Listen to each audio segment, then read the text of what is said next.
Hi, Teacher Sam here. Welcome to Thornhill English Academy. Today we're going to be talking about part 3 of the IELTS speaking exam. Now part 3 can be a little bit tricky.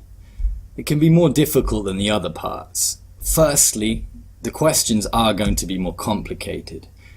In part 1 and 2, you're going to speak mostly about yourself, your daily routines and habits. In part 3, they're going to ask you to generalize, that is to think about how other people in your country or around the world might think or act. Also, in this part, the examiner is really deciding on your score.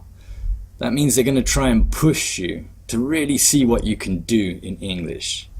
This isn't to make you fail, this is just to give you a chance to show off your English abilities. All of this can make part 3 feel quite challenging, so we're going to look at some techniques to help you perform well in part 3 and focusing today specifically on vocabulary. Let's have a look. The first thing to remember is that when the examiner asks you a question in part 3, you don't need to answer immediately. Don't rush to give your answer.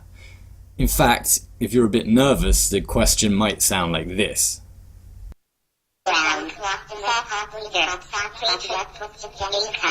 So, there are 3 main ways of dealing with this: repetition, reformulation, and using lead-ins. Repetition, the first one, is pretty simple. You just politely ask the examiner to repeat the question. Could you say that again, please?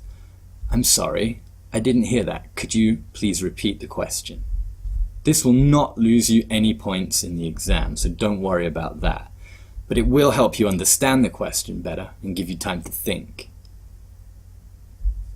You can also ask the examiner to reformulate. That means ask the same question but in a slightly different way, usually using more simple language. Once again, you won't lose any points for doing this, so don't worry about that.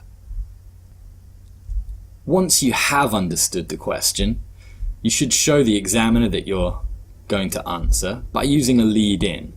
Lead-ins should be used in a convincing way. So, for example, That is an interesting question. Let me think about that for a moment. We're going to try and use intonation to show some feeling. That's an interesting question. Let me think about that for a moment. I've never thought about that before. I see. Just give me a moment, please. This will show feeling. Remember to always take a breath before you begin your answer, and then start speaking. Using these techniques can help you to stay calm, focused, and it will improve all parts of your score in the exam.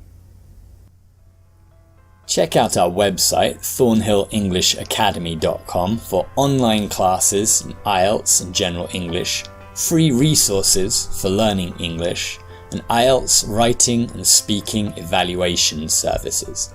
All of this with highly qualified teachers and examiners.